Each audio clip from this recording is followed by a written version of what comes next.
Someone asked how many pairs of shoes have I gone through, and so far I'm on my second pair of shoes. I had a pair of Lone Peak, Ultra Lone Peaks, and they were destroyed.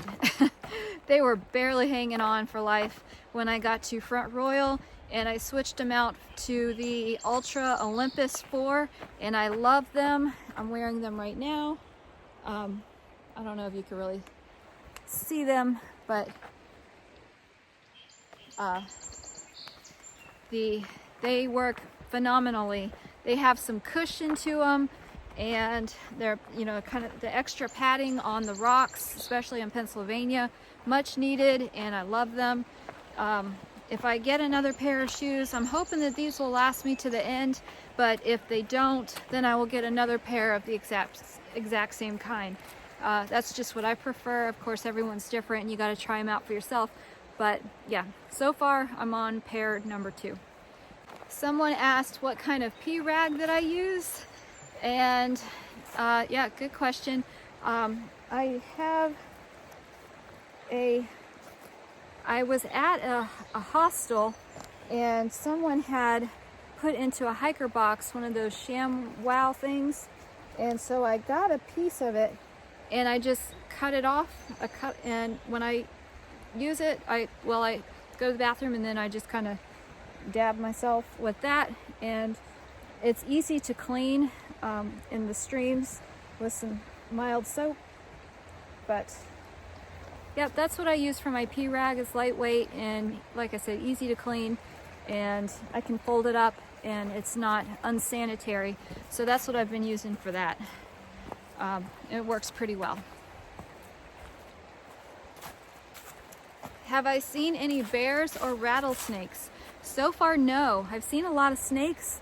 I have not seen any bears or rattlesnakes yet. I've got my eye out for them, but so far, no. I've seen ticks though. I've seen 3, including 2 yesterday. One was attached to my arm right here, and I pulled that out. I'm just watching the area looking for a rash. So far, nothing. I haven't seen anything. The other one was on my leg, but had not attached yet. So just got to be careful for ticks out here. But yeah, it's starting to warm up a little bit, and snakes will be coming out. So you have to just be cautious when you're stepping over the blowdowns, because they do like to stay under there. And so just be careful. But yeah, I've seen lots of other wildlife, and it's really cool, especially in the mornings. But no bears yet. They're out though. But I'm very cautious and careful with my food, especially at night. And you have to be out here because you don't want to attract bears to your area, and you don't want them to be aggressive with people or learn that they can get an easy meal that way, because sometimes if they do become aggressive towards humans, a lot of times they have to get put down, and that's a sad situation. You don't want that to happen. So just be very cautious with your food and storing it, and we can keep them as safe as well as ourselves. Someone asked, how many miles a day do I hike? On average, I try to shoot for around 20 miles a day. Sometimes it's more, sometimes it's less, but usually when I'm looking at the map the night before or a day or two before, I shoot for about 20 miles in a day. Of course, you gotta plan and look at the terrain, and if you've got a lot of climbing to do, it's gonna be a shorter day, just because it's gonna be a little bit more difficult. But on average, that's about how far I go. Someone asked if I've lost any weight, and yes, I have lost weight, but how much weight I have lost, I have no idea. I have not stood on a scale, so I'm not sure. If I had to guess, I would say around or at least 10 pounds, but I really don't know. It could be more, it could be less, I'm not sure, but I would say at least 10 pounds. Why do I prefer to hike solo and not with a Tramily? That's a good question. There's pros and cons of doing it both ways. So when you're with a Tramily, you get emotional support, you get safety, you know, more eyes are out there watching for situations, and you just kind of feel a little bit safer, easier and safer to hitch. So there's lots of benefits. And emotionally, when you're having a bad day or a down day, then you've got your Tramily to kind of help you out. And they also can help with the logistics and stuff. But on the con side, you have to stay with the Tramily. You can only go as fast as the slowest person, and Tramilies tend to want to go into town, sometimes stay a little longer, and if you do that, you tend to spend a little more money. Usually, I mean, that's not always the case, but more often than not, that you're going to be doing more stops than you had planned to. So I prefer to go solo because I don't like to stop and spend so much money in towns. I am on a budget, so I try to be conservative, and therefore I limit my town stops and how much money and time that I spend there. I also like kind of having my own agenda. I like being able to just get up, hike all day, and then stop whenever I feel like it. And usually I have a plan A, B, and C. I have a plan A of where I'd like to go, plan B if I feel good at that point and want to go further, and a plan C if I feel too tired to get to plan A and I can stop a little earlier. So, you know, I like to kind of do my own thing and stealth camp a lot. So it's just easier when you're solo to make your own plan and spend a little less money. But on the con side, it is nice to have more people, more camaraderie, safety, and just having some friends to always be around. So definitely a trade-off. I think it's a great idea to have a Tramily, but as for this hike, and when I hiked in 2018, I did it solo, and of course doing it solo again this year. So that's what I'm doing. Someone asked, what do I do to spend when I have time when I get to camp? Well, that's a good question. First of all, I hike most of the day, so I don't stop until usually between 5 or 7:30, usually on the later side, like around 6:30, 7 o'clock.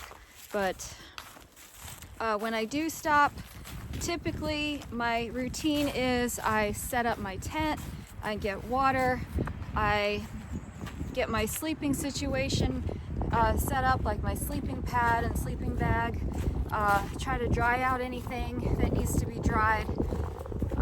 Then I organize my stuff. I like to have everything in a certain place, in a certain bag. So I'll organize everything, make sure everything's clean. You spend a lot of time organizing and cleaning if you have some downtime, or at least I do. Make sure everything is good to go. And then I have dinner. I'll eat dinner, put everything away. And then I typically, if there's other people around, I'll chat with them for a while and see how they're doing. But more often than not, I'm alone because I'm stealth camping. And then I look at the map every night, look at my resources, look at how far I have to go to get to a town, just kind of make a plan. I write down notes if I have anything to write down.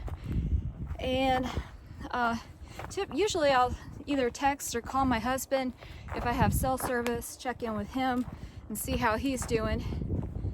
But yeah, that's usually my routine. And then when the sun goes down, or shortly after, I go to sleep. I don't really stay up too late usually, unless I've downloaded a movie and I'm watching that, and then I go to bed. But not too exciting. But you need a lot of rest out here to do these miles and tackle this trail. So I go to sleep usually around 9 o'clock, 9:30 every night, and then wake up usually when the sun comes up and start hiking pretty shortly after that. All right, someone asked about permits and section permits. Where do you need them and how do you get them? Yes, you need 2 permits to hike this trail in 2 different sections.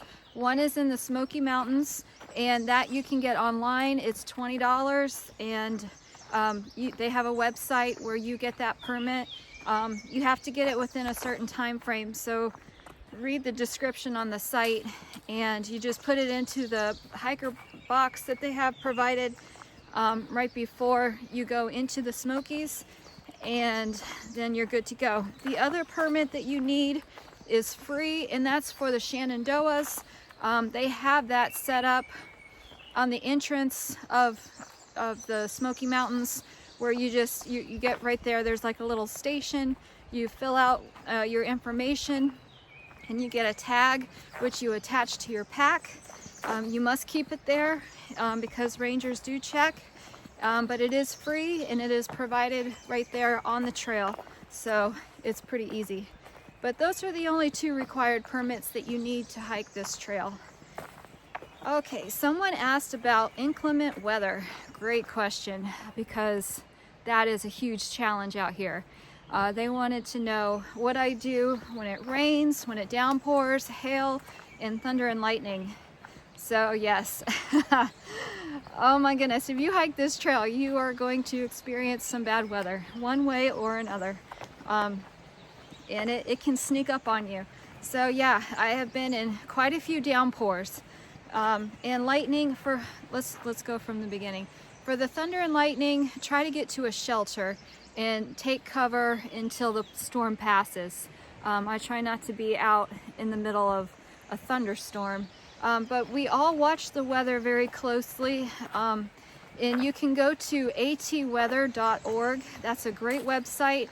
And you can go to whichever shelter along the trail, and they'll give you a forecast of the weather conditions for like almost a week in that exact area. And I have found them to be, their information to be very accurate. So watch the weather, be sure you know what's coming so you can kind of prepare for that. Hail, it just stinks. You just got to get through it. Put your rain gear on and trudge on. Weather that is pretty tricky is when it rains and then freezes and you've got ice on the trail. That's tough hiking through. You got to be really cautious and careful going through that, and slow down a lot. But for torrential rain, I would say that is the most challenging out here and happens the most often, is having just downpours, having rain. So what I do is I've got my North Face black jacket. It's kind of like a windbreaker. It's not really a rain jacket, although it's supposed to be, but when it gets wet and drenched, I'm wet and drenched. So it's just pretty much you're gonna get wet. So you need to be sure to stay warm and wet. So like if it started pouring down rain right now, I would put on my black jacket over what I'm wearing now, this vest, my arm sleeves, and my t-shirt. And then I would put my poncho over everything. And the poncho works really well. It's a Z-Pack poncho. It was very expensive, but it works amazingly. One of my favorite pieces of gear. And that actually does keep my core dry, my pack dry. So the only thing that is getting soaked is my arms, my legs, and my feet. Otherwise, as long as I'm hiking and moving, I stay pretty warm and dry in my core, and that's what I do. So then I'll hike and continue to hike. Hopefully it'll clear up and you dry out, because as you hike and move, you know, and it's not raining, you dry pretty quickly. I would say within about an hour you dry out. But if I'm hiking to where I'm going to be for the night and it hasn't stopped raining, then I will try to get to hopefully a shelter where I can put my pack inside while I set up my tent, or if there's nobody around, I will stay in the shelter by myself. Otherwise, I will keep my rain poncho on, and I keep my tent. If you can see, I got my tent in the back, my back pocket right there. so I can just pull it right out and set up my tent without having to dig through my pack and get everything wet and open. And I can set up my tent pretty quickly and then get inside my tent and then unpack everything. And then I've got these bandana I could dry off, get all the wet clothes. Well, these are the only clothes that I have, so I don't have other clothes to change into. But like I said, the clothes that I'm wearing in my core at least stays pretty dry with my poncho. So I would take off my arm sleeves and put on my puffy jacket, and I've got a beanie hat to keep my hat on, and get into my sleeping bag.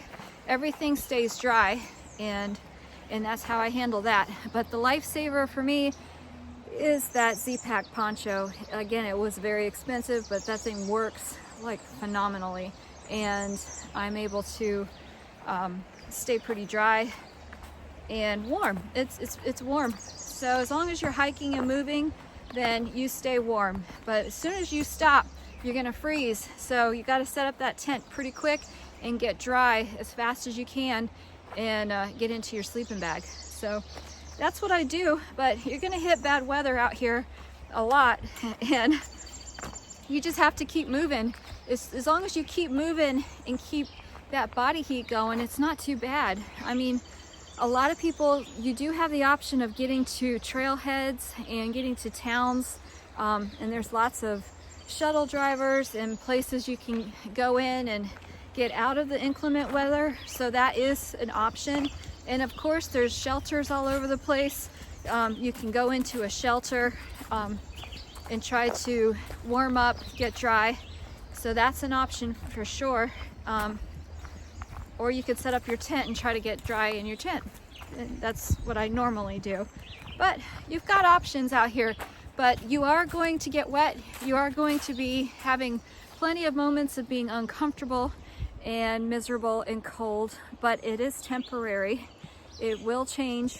It will, the sun does come back out and things will dry out. Like last night, it rained all night, literally from 5 o'clock at night until I think it stopped around 4 or 5 o'clock this morning. And it rained, so my tent is soaked, and if the sun came out, I would pull the tent out so it could dry out, but the sun has been it's hiding, so it's been cloudy today, and so it's okay. I'll just keep it in the back of my pack there, and it'll dry out later on tonight when I set it up. But yep, so that's what I do with the weather. Just keep your eye on it, watch the weather, be sure you know what's coming up. I look at the weather every day, sometimes multiple times. When you are with other hikers, you often talk about the weather, so you'll usually have a heads up if something really nasty is coming your way. So in those cases, you just want to be cautious and use your common sense and not go on top of the ridge lines if the weather is really, really bad and dangerous. Just be cautious and careful. Things do get slippery and muddy out here, and you don't want to fall. But look at atweather.org and look at the section of where you're going to be and where you're headed, and keep an eye on what's going on weather-wise, so you can be as cautious as possible. But yeah, you are going to get wet though. It's going to happen. In 2018 we got a lot of snow, and that was a lot easier to deal with besides the ice, but at least you don't get wet. But yeah, the rain is a challenge. All right guys, I hope this was helpful, and if you have any other questions, feel free to ask. I'll be more than happy to answer, and I will talk to you next time, guys. Thanks.